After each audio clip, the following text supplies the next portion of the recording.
अस्सलामुअलैकुम। मौलाना सज्जाद नमानी की मज़ीद वीडियोस देखने के लिए हमारे चैनल रूहानी टाज इस्लामिक वर्ड्स को सब्सक्राइब करें और साथ में बेल आइकन को प्रेस कर दें। इस तरह हमारी आने वाली तमाम वीडियोस आप तक सबसे पहले पहुंच जाया करेंगी। अल्हम्दुलिल्लाहि वकफ़ा व सलामुन अला इबादिहि अल्लज़ीना इस्तफ़ा अम्मा बअद अऊज़ु बिल्लाहि मिनश शैतानिर रजीम बिस्मिल्लाहिर रहमानिर रहीम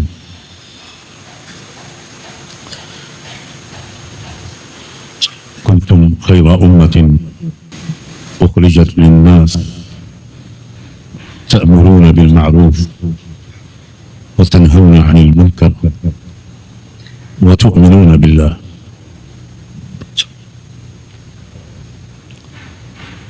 सुब्हान रब्बिक रब्बिल इज़्ज़ति अम्मा यसिफून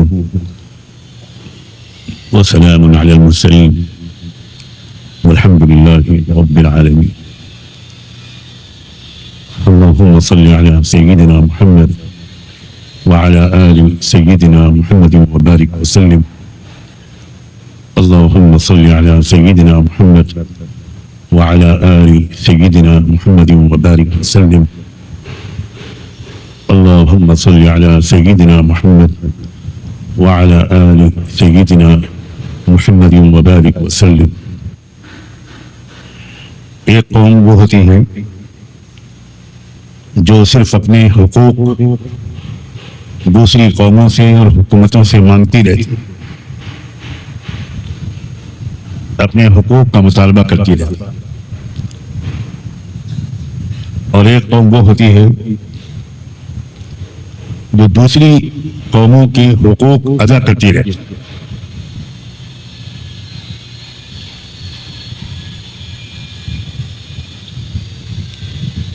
हुकूक मांगने वाली कौम उसका सर हमेशा झुका रहता है, उसकी हिम्मत हमेशा पस्त रहती है। मांगने वाला हाथ देने वाले हाथ से कभी मुकाबला नहीं कर सकता।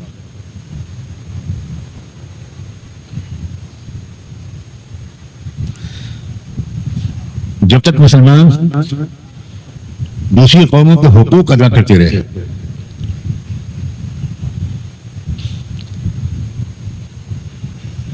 तब तक दिन रात हर घंटे मुसलमानों की इज्जत बढ़ती रही,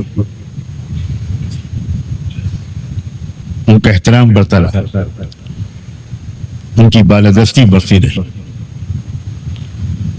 उनकी ताकत बढ़ती रही, उनकी मकबूलियत और महबूबियत बढ़ती रही और मुसलमानों में खुद एतमादी बढ़ती रही। ये बहुत अहम बात है। मांगने वाले की हिम्मत घटती रहती है, खुद एतमादी कम होती रहती है और देने वाले की हिम्मत हर लम्हे बढ़ती रहती।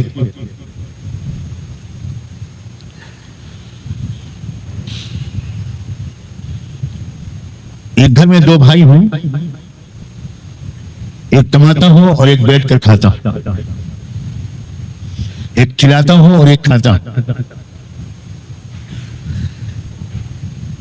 एक दूसरों की जरूरियात पूरी करता हो और एक भाई अपनी जरूरियात के लिए दूसरे भाई पर डिपेंडेंट हो। आप बताओ किस भाई की बात घर में चलेगी, किस भाई को इज्जत मिलेगी और कौन सा भाई मोहताजी और एहसास कमतरी में हर वक्त मुब्तला रहेगा, धीरे धीरे चिड़चिड़ेपन में मुब्तला हो जाएगा, ज़हनी बीमारियों में मुब्तला हो जाएगा। इतना बेहतरीन हकीमाना सिस्टम उम्मत मोहम्मदिया को अल्लाह और उनके रसूल की तरबियत के जरिए हासिल हुआ। इस सख्त मजलूमियत के दौर में भी, लाचारगी के दौर में भी, बेकसी और बेबसी के मक्की दौर में भी एक दिन भी अपने हुकूक मांगने वाली उम्मत अल्लाह के रसूल ने अपनी उम्मत को नहीं बनने दिया। कितनी काबिल गौर बात है, कितनी काबिल गौर बात है। क्यों नहीं बनने दिया? इसलिए कि आप जानते थे ये तकलीफें बर्दाश्त करना बेहतर है इसकी बनिस्बत कि हम भीख का प्याला लेकर इन लोगों के सामने जाने का आदी अपनी उम्मत को बना दिया। ये तकलीफ आरज़ी है,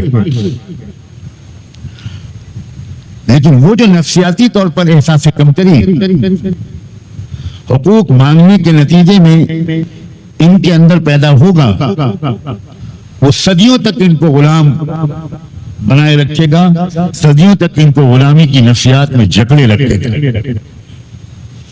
क्या तरबियत थी रसूलुल्लाह, कितनी दूर तक देखते थे आप।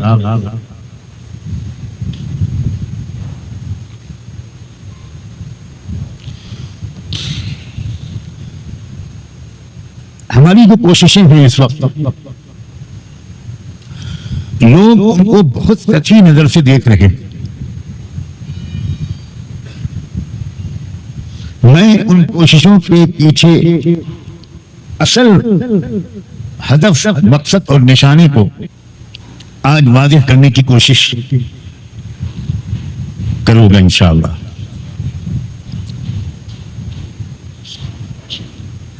और वो इसलिए खास तौर पर कि अव्वल तो इस वक्त की जाने वाली कोशिश की असल गर्ज़ व गायत को समझा जाए, दूसरे ये कि उस कोशिश को आगे बढ़ाने वाली नौजवान नस्ल वो वाज़ेह तौर पर इन कोशिशों की रूह, मकसद और गर्ज़ व गायत को समझे। आमतौर पर लोग ये समझ रहे हैं कि फला इलेक्शन में फला उम्मीदवार को जिताने की कोशिश की जा रही है और फला उम्मीदवार को हराने की कोशिश की जा रही है, और इसकी वजह से लोगों को, कुछ लोगों को वजह और फितरी तौर पर हमारी राय से इख्तिलाफ हो रहा है। क्योंकि ये तो एक राय का मामला है। आपकी फला की राय में फला की हिमायत की जानी चाहिए, और हमने, हमारे साथियों ने गौर व खौफ के बाद किसी और के बारे में राय कायम की।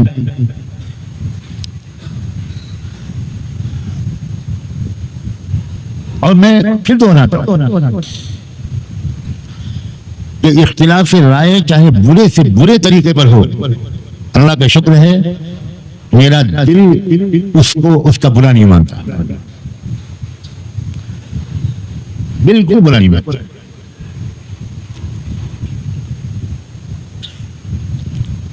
अपने को तनकीद से बालातर समझना और ये समझना कि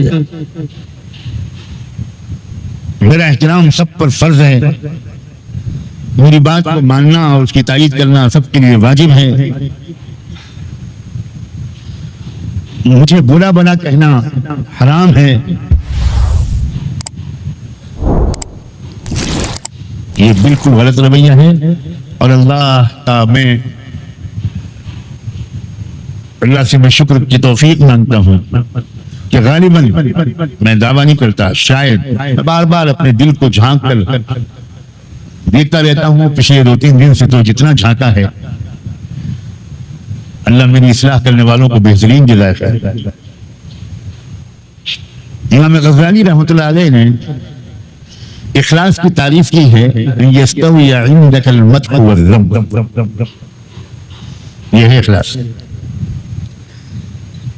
कि तारीफ और तनकीद, तारीफ और मजम्मत दोनों का असर आपके ऊपर यकसा हो, तब है इखलास। तारीफ से हम खुश होते हैं, तनकीद से नाराज होते हैं, इसका मतलब इखलास नहीं है। नबियों से बढ़कर सच्चा कोई दुनिया में हुआ है? और नबियों पर कितनी तनकीदें हुई, जिस्मानी अजियतें पहुंचाई गई, मुखालिफत हुई, क्या क्या हुआ? क्या नबियों ने कभी बुरा माना? जो कोशिश की जा रही है उसका मकसद एक इलेक्शन नहीं है। उसका असल मकसद समझने की कोशिश करो और एक मुद्दत लगेगी उस मकसद को उसके हक के मुताबिक समझने में। मुझे भी कोई जल्दी नहीं है। मकसद है कि उम्मत मुस्लिमा फिर से उस नफ्सियाती पोजीशन पर पहुंचे कि वो हुकूक मांगने के बजाय हुकूक अदा करने वाली बन जाए। ये बहुत बड़ा मकसद है। सियासी रहनुमा, नेतागण इस मकसद को, इसके मीन को भी नहीं समझ सकते।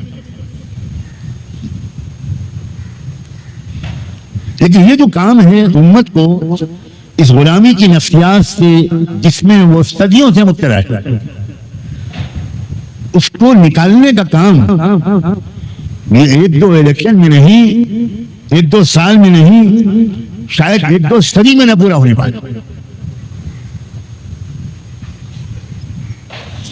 इसलिए तुम लोग इस अमानत को अपने कंधे पर लेने की इस्तेदाद पैदा करो। जो काम छोड़कर मैं अल्लाह के पास जाऊं खुदा करे कि मग़फ़िरत के साथ, उसके बाद इस काम को आगे बढ़ाने वाले तुम बनो इंशाअल्लाह।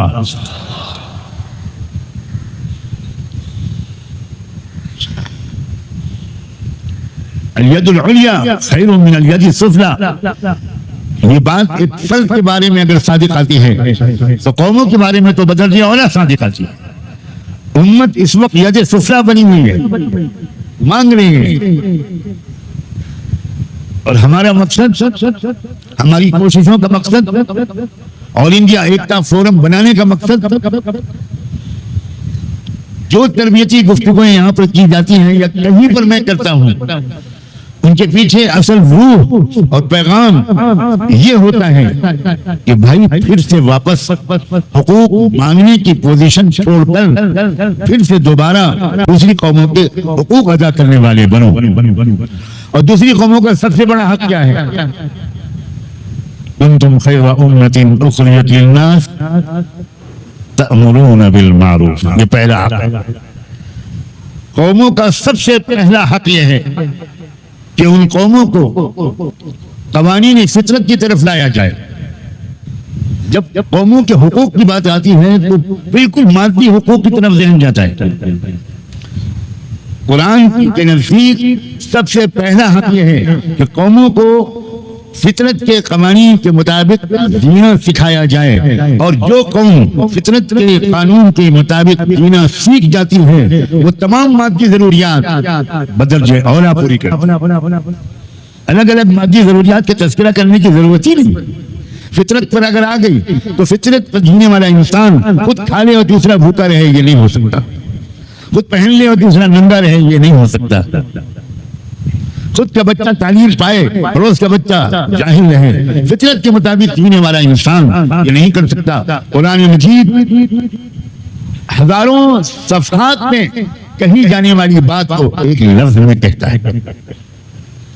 अल मारूफ की तशरीह, अवीज़ तलबा, अगर अल मारूफ की तशरीह कमा हक़्क़ुहू की जाए, मैं नहीं समझता कि 5000 सफ़े से कम में हो पाए। एक लफ्ज की तशरीह। हम मौलवी लोग तो भलाई भलाई कह के आगे गुजर जाते थे। अम्र बिल मारूफ नहीं अनिल मुनकर, अम्र बिल मारूफ नहीं अनिल मुनकर, ये अल्फाज जो हम लोग बोलते हैं इनका मतलब समझते हैं? सऊदी अरब में एक महकमा था, हमारे बिन सलमान साहब ने उस महकमे को खत्म कर दिया। हयतुल अम्र बिल मारूफ व नही अनिल मुनकर क्या करता था? मुतव्वि कहते थे उनको। वहां मुल्ला मौलवी झंडा लेकर बाजार में निकलते थे। चला चला चला चला चला चला, इस कार को मार रहे हैं, इसको डंडा मार रहे हैं, इसकी दुकान वाले को मार रहे हैं। ये अम्र बिल मारूफ है। नौजवानों को नफरत हो गई थी उन लोगों से, शदीद नफरत हो गई थी। अरे भाई, अल अम्र बिल मारूफ भी मारूफ तरीके से किया जाना चाहिए। अल अम्र बिल मारूफ अला तरीक़तिल मुनकर। सुभान अल्लाह, कमाल है। अरे सुभान अल्लाह, जो उलमा चाहिए जो कुरान को समझें। जब तक तुम्हारा दरसी निसाब चलता रहेगा, ये तो इब्तिदाई है, बिल्कुल सिर्फ इस्तेदाद पैदा करने के लिए। बाद में कई साल तुमको कुरान को समझने में लगाना पड़ेगा। मैं ये नहीं कहता कि शादियों को लेट करो, कर लो शादी। अगर 200 साल की उम्र मिले, रब्बे काबा की कसम, आखिरी सांस तक इंसान इस हसरत के साथ जाता है, अल्लाह मैं आपकी किताब को समझ न सका। किताब क्या है? अल्लाह अकबर। कुरान क्या है? कुल लौ कान अल बहरु मिदादन लिकलिमाति रब्बी लनफद अल बहरु क़ब्ल अन तनफद कलिमातु रब्बी वलौ जिअना बिमिस्लिही मददा। अल्लाह अकबर। उम्मत कौमों के हुकूक में सबसे बड़ा और पहला हक कि कौमों को फितरी तरीके पर जीने का सलीका सिखाया जाए। शिर्क खिलाफ फितरत है, तौहीद तकाज़ाए फितरत है। अब इसकी तशरीह करो तो कम से कम 50 लेक्चर देने पड़ेंगे। हर अकीदा तकाज़ाए फितरत है। आखिरत का अकीदा फितरत का तकाज़ा है। क्या ये बात काबिल फहम है कि दुनिया में इंसानों को पैदा कर दिया पैदा करने वाले ने, जिसने भी पैदा किया। उसके बाद कुछ लोगों ने बहुत नेकियां की, खूब भूखों को खाने खिलाए, यतीमों की परवरिश की, इंसाफ किया। और कुछ लोगों ने बहुत बुराइयां की, कत्ल किया, इज्जतें लूटी, बदअमनी फैलाई। और ये सब मर मरा के खत्म हो जाए, ना अच्छों को अच्छाई का इनाम मिले, ना बुरों को बुराई की सजा मिले। क्या फितरत इसकी इजाजत देती? अच्छा जवाब मिलेगा, दुनिया ही में सजा मिल जाए, आखिरत की क्या जरूरत है? फितरत इसका जवाब देती है इस सवाल का कि एक आदमी ने एक कत्ल किया और एक आदमी ने 100 कत्ल किए। कत्ल की ज्यादा से ज्यादा बड़ी सजा क्या है? सजाए मौत। तो एक आदमी को भी एक ही बार मारा जाएगा और 100 आदमियों के कातिल को, उसको भी एक ही बार मारेंगे। ये कौन सा इंसाफ है भाई? ये कौन सा कानून है? एक आदमी के कातिल को भी एक ही बार मारा जा रहा है और 100 आदमी, और 100 नहीं, जंग अजीम में करोड़ों लोग मरे थे, उन करोड़ों लोगों के मारने वालों को भी एक ही बार मारा जाएगा। ये कहां का इंसाफ? अब दोबारा उसको जिंदा करके मारो तो हम फतवा देते हैं कि आखिरत की जरूरत नहीं। इसलिए आखिरत जरूरी है। एक आदमी ने एक नेकी की, एक यतीम बच्चे को पाला, एक आदमी ने लाखों गरीबों की मदद की। अब इसको लाखों वाला इनाम कहां मिलेगा? तो सजा और जजा दोनों के लिए आखिरत जरूरी है। ये तकाज़ाए फितरत है, ये तकाज़ाए अक्ल और अदल है। ये अक्ल के भी खिलाफ है और अदल और इंसाफ के तकाज़ों के भी खिलाफ है कि एक के कातिल को भी वही सजा मिले जो करोड़ों के कातिल को सजा मिले। ये बिल्कुल अक्ल और फितरत के खिलाफ है। और जब हम कह रहे हैं कि फितरत के तकाज़ों के मुताबिक जिंदगी गुजारना, फितरत के तकाज़े समझाने हैं, और ये कौमों का हक है हम पर, हम अपना फर्ज अदा कर रहे हैं, एक ड्यूटी अदा कर रहे हैं। तो खास तौर पर मैं अपने तलबा से, सीनियर तलबा से खास तौर पर और असातिज़ा से ये बहुत गुजारिश करता हूँ कि मैं जिन अल्फाज का इंतखाब अल्लाह की तौफीक से मुस्तकिल तौर पर करता हूँ, वो राइज अल्फाज नहीं हैं, उसमें थोड़ी तब्दीली करता हूँ। रूह नहीं बदलती, हकीकत नहीं बदलती, माना नहीं बदलते, लेकिन इस दौर की का जो कॉमन सेंस है, इस दौर की जो अक्ल आम है, इस दौर की जो वोकेबुलरी है, इस दौर की जो मुरव्वजा अल्फाज और इस्तिलाहात हैं, इस दौर की जो मारूफ ज़बान है, लो अल मारूफ ही बोल दूं मैं, तो मारूफ की तशरीह मारूफ के अंदाज में करो, मारूफ की तशरीह इस दौर के मुनकर के अंदाज से मत करो। ये सलीका, ये ज़हानत, कल्लिमुन्नास अला क़द्री अक़ूलिहिम। तो कौमों के हुकूक अदा करना, हम ये जो इब्तिदाई कोशिश के तौर पर, बिल्कुल इब्तिदाई कोशिश के तौर पर मुख्तलिफ इलेक्शनों के मौके पर मशवरे देते हैं, ये हमारा गोल नहीं है, समझे। ये हम कौम को इस काबिल, इस पोजीशन में वापस लाना चाह रहे हैं कि वो हुकूक अदा करने के काबिल बन जाए। आप किसी गरीब और फकीर भीख मांगने वाले से कहें कि फला मदरसे में जाकर 300 तलबा है, उनके खाने का इंतजाम करो, तो क्या दुआ देगा आपको फकीर? क्यों नहीं?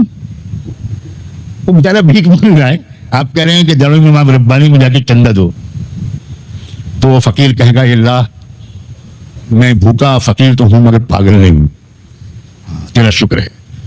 खुश हो जाएगा कि अल्हम्दुलिल्लाह मैं पागल नहीं।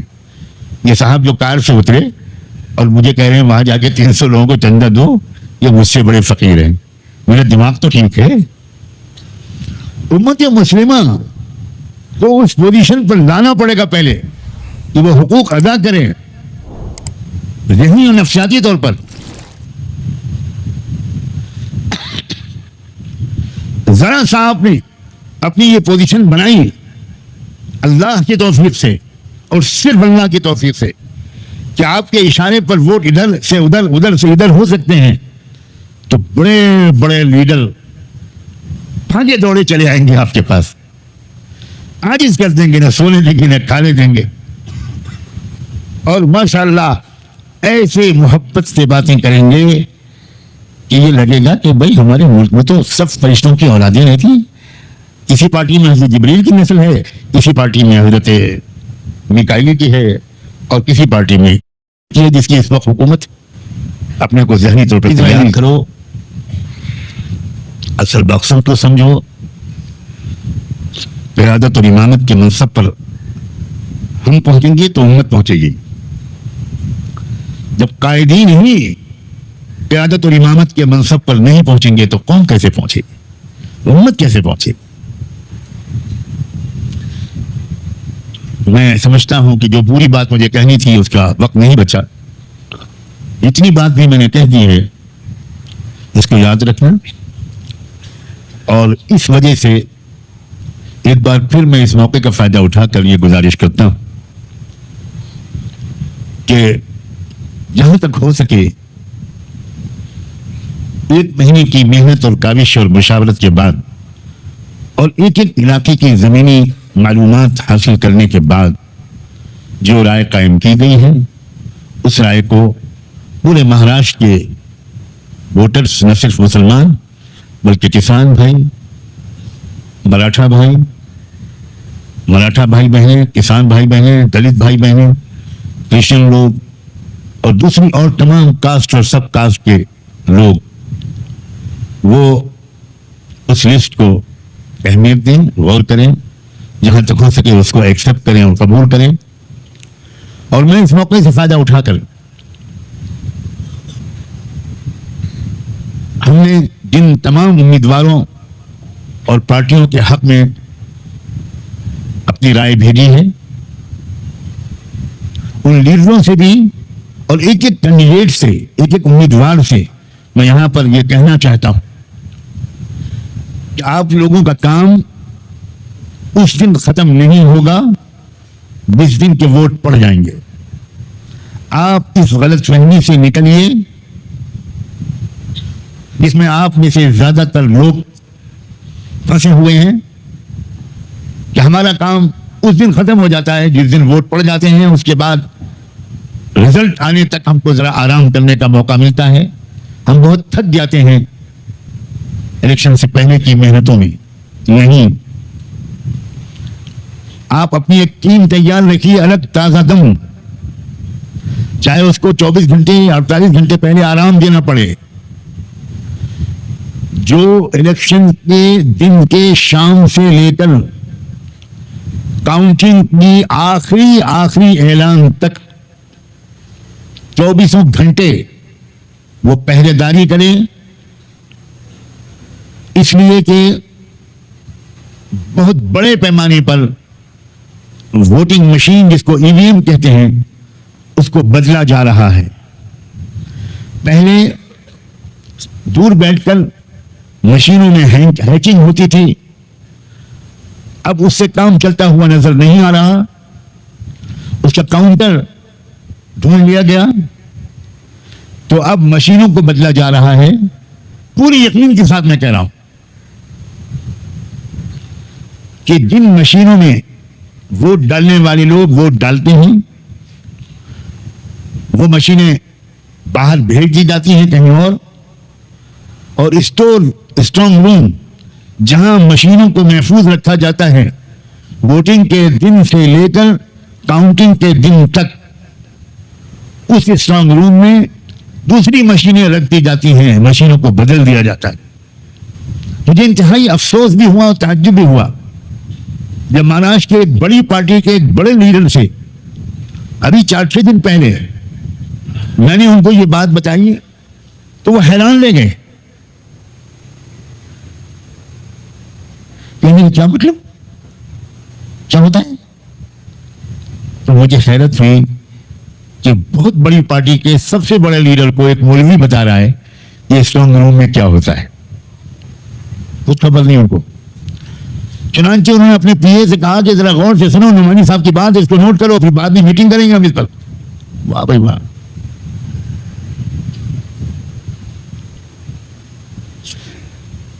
तमाम उम्मीदवार और तमाम पार्टियों के सरबराह यदि इस बात पर तवज्जो देंगे तो उन्हीं को फायदा होगा, ध्यान नहीं देंगे तो उन्हीं को नुकसान पहले होगा। हमारे पैसे इलेक्शन की मुहिम पे खर्च नहीं हुए हैं, उनके पैसे खर्च हुए। 8-8 घंटे की ड्यूटी लगाकर, अब मैं ये भी बता दूं हिंदी की चिंदी करके, 4-8 घंटे की ड्यूटी लगाकर अपने वर्कर्स को स्ट्रांग रूम के चारों तरफ आने वाली सड़कों पर 24 घंटे पहरेदारी पर लगा देना पड़ेगा। कोई गाड़ी जो स्ट्रांग रूम के अंदर जा रही हो, वो उम्मीदवार या उनके तस्लीम शुदा वर्कर की चेकिंग के बगैर स्ट्रांग रूम में न घुसने पाए। ये बिल्कुल किया जा सकता है और कई जगह पर यूपी में मैं इसको करवा चुका हूं। मेरा मिजाज लड़कपन से आशिकाना था।